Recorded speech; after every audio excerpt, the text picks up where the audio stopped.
The Shattering, Fall of the Nomads. Prologue. 4 months after the shadowing. Boy Meets World. Austin meandered through the abandoned cars and trucks that littered the highway. He was skinny and on the verge of malnourishment. He had gone 3 days without food and his body was starting to show it. Austin was a 15-year-old boy who had been on his own for the past 3 months. He was neither tall nor intimidating. His once porcelain skin had been transformed into a harsh, reddened skin that was peeling away, constantly recovering from sunburn. His face was squared but narrow, and his bright pink cheeks were covered in freckles. His dark blue eyes were hidden behind his long, sun-bleached amber hair. He thought of how he must look as he walked the highway. He imagined the cars coming to life and speeding past him. They would think of him as a bum, someone who was destitute. His jeans were ripped along the legs and had holes in the knees. His black shirt was covered in dust, and his plaid overshirt was threadbare, offering little protection from the sun. Austin was on the highway looking for food. He hoped to find anything that would help ease his grumbling stomach. If he had to go another day without eating, he didn't know if he would have the energy to look again tomorrow. He had tried his hand at hunting, but Austin quickly found out that he wasn't as skilled with bows as he was with guns. With no aptitude with bows and his ammunitions depleted, he had been reduced to scavenging. The only item he had to defend himself with was a small, black hatchet. He flicked his long hair out of his face and checked his watch, half expecting the thing to be dead. He smiled as he watched the second hand ticking behind the broken glass. 5:25, Austin whispered to himself. Not much time left. He scanned the highway, and no food in sight. It wouldn't be long before he would have to abandon his search and find shelter for the night. He didn't want to be caught outside when nightfall comes. That's when they're the most active. Something flashed by in his peripheral vision. He snapped his head to the left and quickly glanced around the area, trying to find whatever caught his eye. Realizing how open he was, Austin ducked behind the side of an old pickup truck. He pulled his hatchet free from his backpack and readied himself. A cold sweat started to form on his brow, and his eyes frantically scanned between the sea of cars. Nothing moved. The only sound he could hear was that of insects chirping in the southern heat. After a few moments, Austin slowly stood up and reluctantly returned to his search for food. He kept his hatchet in front of him, ready to attack anything that came at him. He slowly walked up to a rather new-looking sports car. It was bright red, like a candy apple. The thought only made him hungrier. His stomach started to growl, and his hopes of food caused him to quicken his pace to the door. He pulled on the handle. The car was locked. Of course it would be, Austin said with a sneer. He kicked the door, denting the red door in. He froze as the car came to life with lights and a blaring horn. Motherfucker, Austin cursed and took off down the highway as he held on tight to his backpack. His heart was racing and his chest felt his vision starting to tunnel. Austin had to get away. He needed to get far away. The horn was still ringing loudly in his ears as he ran down the closest exit ramp. He had been looking forward to scavenging in Augusta, in hopes of finding ammo and maybe some camping supplies. Augusta had been abandoned for over 2 weeks now. Whether that was because the inhabitants had been wiped out or upped and left, Austin didn't know. This was quickly becoming a common occurrence. Humanity had experienced many things in the past 4 months. Meteors had shattered through the moon and struck the earth, completely destroying the west coast. Floods and tsunamis ravaged the East Coast, causing mass destruction along the U.S. coastlines. Austin wasn't sure about the rest of the world. As far as he was concerned, it was all gone. He doubted anyone was enjoying croissants in front of the Eiffel Tower anymore, not without risking the constant threat of being eaten alive anyway. After the weeks of flood subsided and the water receded, a strange sickness swept through the country caused by a strange snow. The snow shined with bright white light and fell from a cloudless sky. It killed half of the survivors. Austin even watched his own foster parents succumb to the sickness.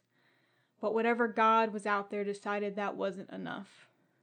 Those who had survived the impact of the meteors, floods, and the bright snow were now subjected to a new plague, the household dog.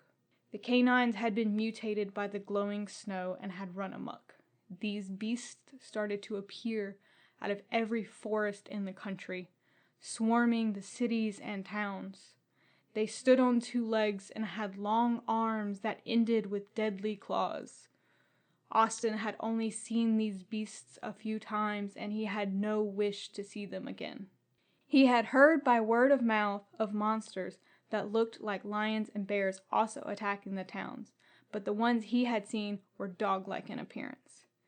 They stood at 7 feet, covered in thick fur. Their heads were long, with narrow snouts filled with fangs. But what Austin feared most were the eyes. They were illuminated bright blue, but when the beasts became agitated, they would turn to a deep red. Even though these beasts looked like humanoid versions of whatever dog breed they were before, survivors started to refer to them as wolves. This was because of their viciousness and pack-like clustering. Even the smallest of corgis grew into hideous beasts that feasted on humans. Austin knew that he had alerted every wolf in the area with the car alarm, and it wouldn't be long until they got his scent. He came down the exit ramp and looked to his right. Behind the tall grass was a self-storage center. He quickly put away his hatchet and jumped the guard railing. He gritted his teeth as he started to scale the fence. The barbed wire cut into his jeans, shirt, and hands, drawing blood.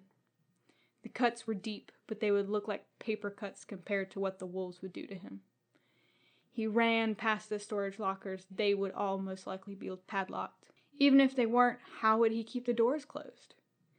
He jumped up and quickly came over the drive-in gate. To his left was a small brick building. It looked like it had barely been touched by the meteor's impact or the destruction that followed. He entertained the thought about breaking into the building and hiding away in there, but due to recent events, he was scared of setting off another alarm. Even though the building probably wouldn't have any power, he still didn't want to take the chance. Then the small moving truck caught his eye. What are the chances, he thought. He could hide or he could take a risk. If he found the keys, it wouldn't matter if the building had an alarm or not. He could just drive off in the truck to get far, far away from here. Austin picked up a cement flower pot in front of the building and heaved it through the glass door. The sound of shattering glass momentarily drowned out the screeching of the sports car. To his relief, no alarm sounded. He rushed in, avoiding the glass daggers that clung to the door frame. He ran behind the front desk, scattering papers and manila files in a mad search for the truck keys. Nothing. He looked at the back wall for a key rack. Nothing again. He was panicking now. He couldn't waste any more time. Even if he couldn't find the keys, he could still use the truck. He dashed out the shattered door and headed straight for the storage container of the truck. He was lucky that the container didn't have a lock on it. Austin unlatched the swing doors and took off his backpack. He quickly took out a small rope and tied it around the door bar and latch. Austin tossed his bag inside and jumped in after it. He pulled on the rope and forced the doors shut. As the door closed, he caught a glimpse of something that was the size of a large dog race by the door. To Austin, it almost looked like a spider. His heart raced and he pulled on the door with all his weight, slamming them shut in panic. The container was dark, but Austin felt a slight wave of relief come over him. He didn't know what that thing was outside, but whatever it was, it couldn't get to him now. At least he hoped.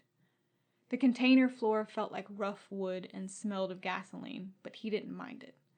The smell reminded him of his father's shed. He would often hide in there to get away from the neighborhood bullies that tormented him every day after school. The smell made him feel safe. He fumbled with his pack and pulled out a small plastic blue lantern. He flipped the switch and the container lit up. The side closest to the cab looked as if it was engulfed with shadow.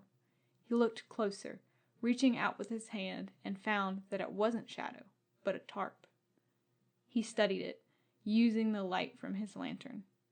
The tarp was nailed to the ceiling and the floor, with a large, jagged slit down the middle.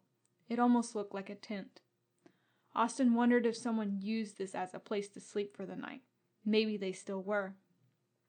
He pulled his hatchet from his pack and moved the flaps, peering into the makeshift tent. A few bundled up blankets laid in the corner, with a dirty pillow and a model rocket ship laying in the center. Whoever had been here seemed to have left, or didn't make it back. Austin sighed and laid back against the wooden wall. He found that he wasn't concerned if anyone came back to the truck. No, what concerned Austin most were the wolves. It wouldn't be much longer until the wolves picked up his scent. Thanks to the blood he left on the fence, they would absolutely come to investigate. He grabbed the end of his rope and looked around the container. He needed to tie the rope to something, or he would have to rely on strength alone to keep the door shut should anything come snooping. The only problem was that if something cut the rope, say a claw or a fang, he would be defenseless. After looking around, he quickly discovered he had nothing to tie it off with. Suddenly he heard the sound he had dreaded most. A howl. Austin could still faintly hear the car alarm from inside the container. The sound was almost soothing compared to the sparse barking and howls he heard erupting from outside. He pulled his knees up to his chest and slowly rocked back and forth. "You damn moron! You stupid idiot! Why would you kick it? Why would you?" Austin broke off as he started to sob. "Are you crying?" a small voice asked from beside him. It may as well have been thunder. Austin jumped up, pulled his hatchet free from his pack. "Who said that?" Austin demanded as he picked up his lantern, shining it into the makeshift tent. Looking up at him was a small boy. He had light brown skin and wide forest green eyes. His face was round with thick lips and a pointed chin. He had a shaven head with patches of stubble streaked along his crown.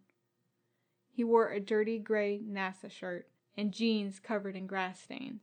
The boy recoiled towards the corner and hid under the old tattered blankets. Austin lowered his hatchet and stowed it behind his back.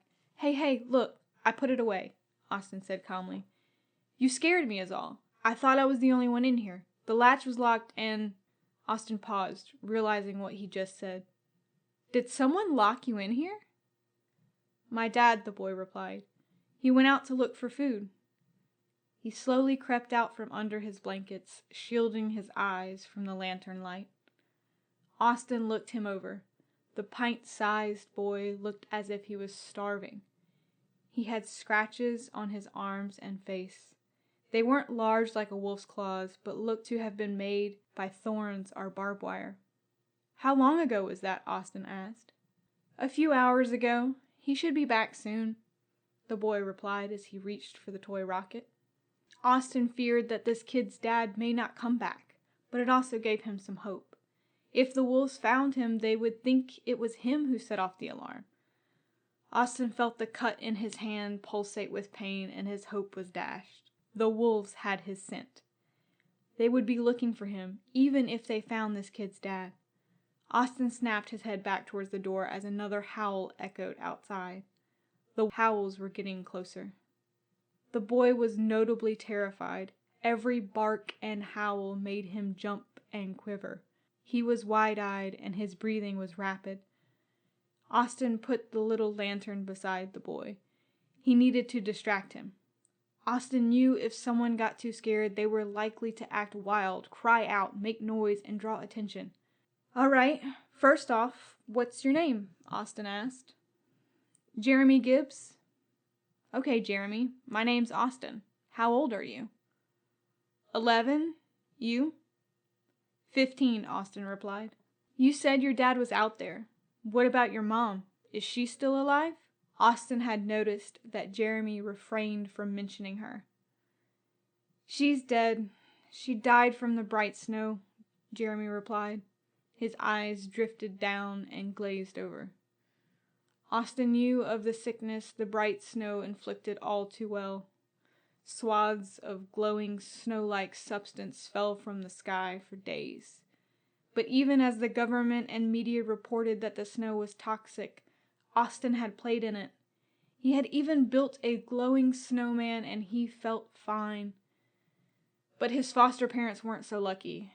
It was horrifying to watch them die. He had only known the Caldwells for 3 years, but they were the only family he had.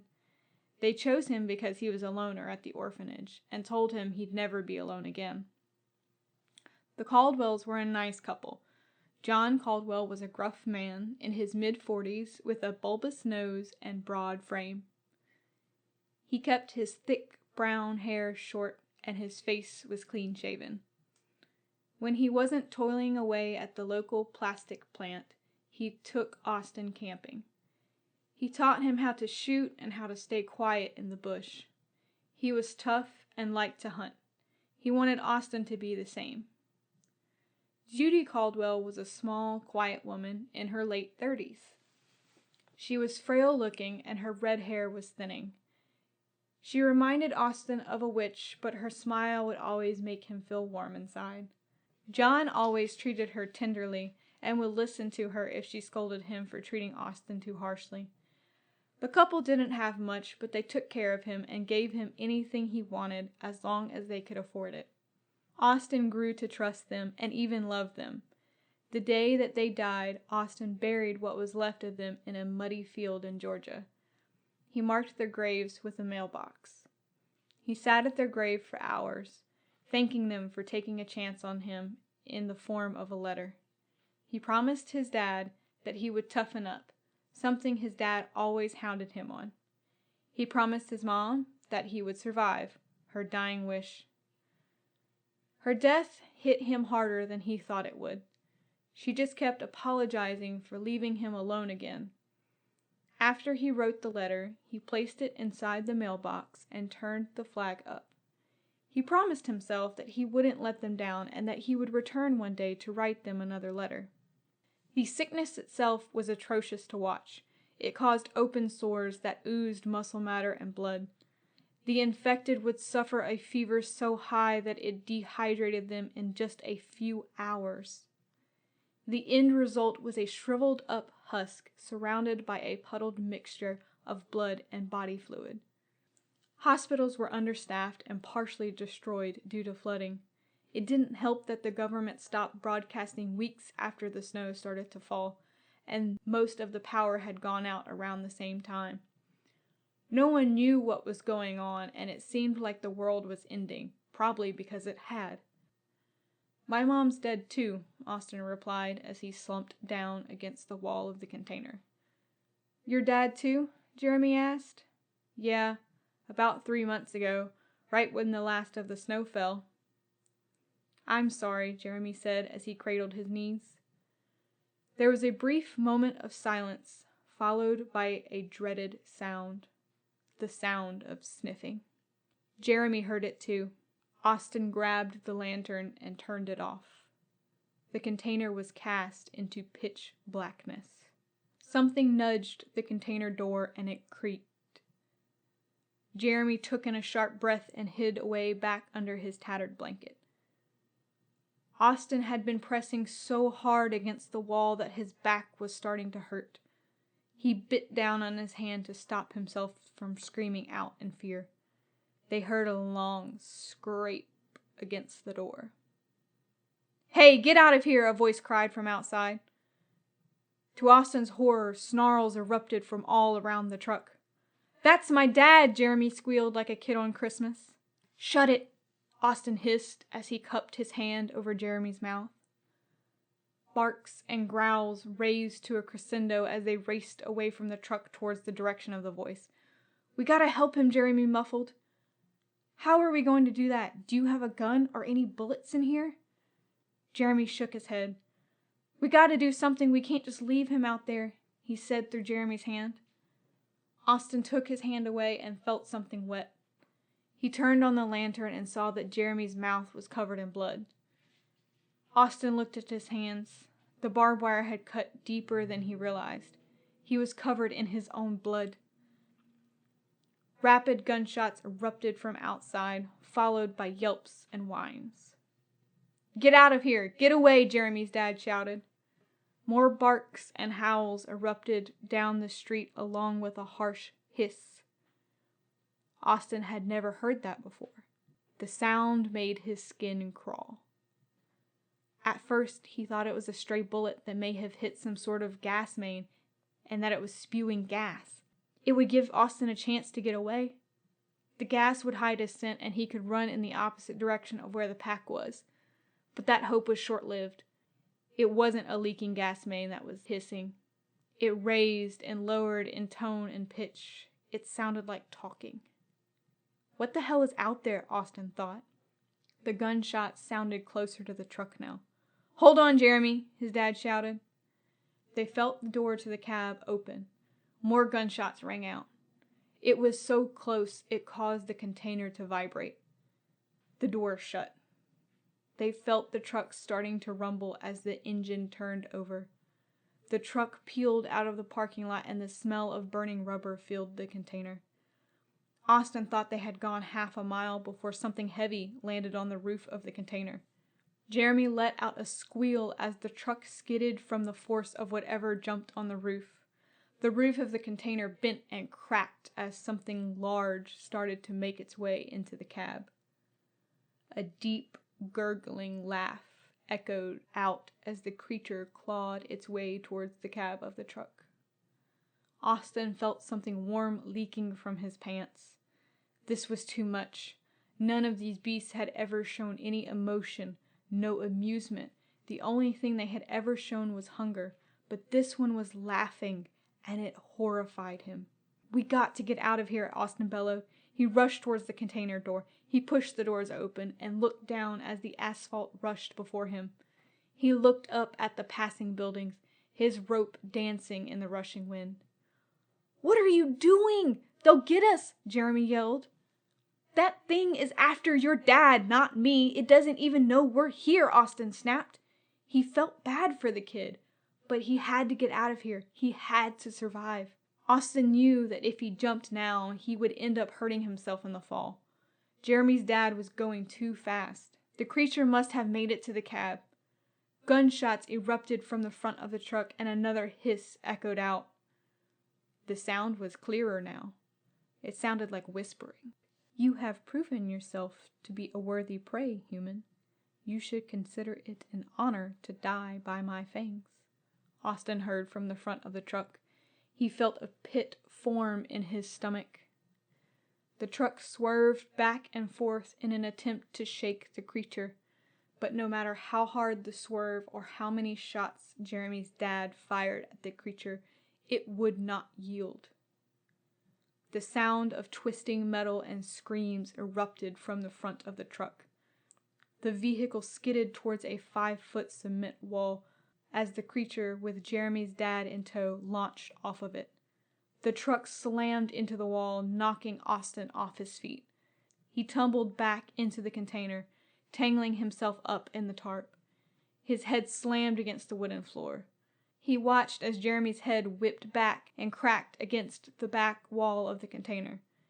He looked up to see the beast who had attacked the truck from outside the container doors. It was tall, taller than the nearby traffic lights. It was dressed in yellow robes and had 2 large antlers protruding from its head.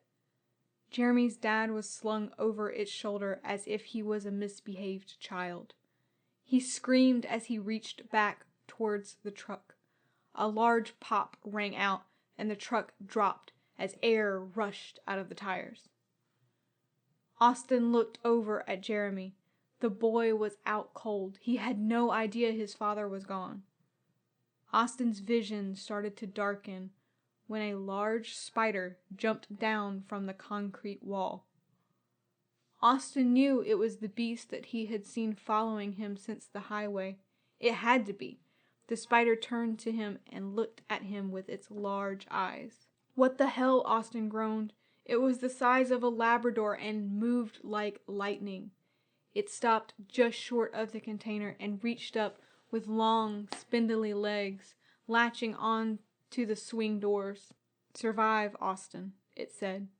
The spider slammed the doors shut, and Austin heard the latch lock. He closed his eyes and lost consciousness.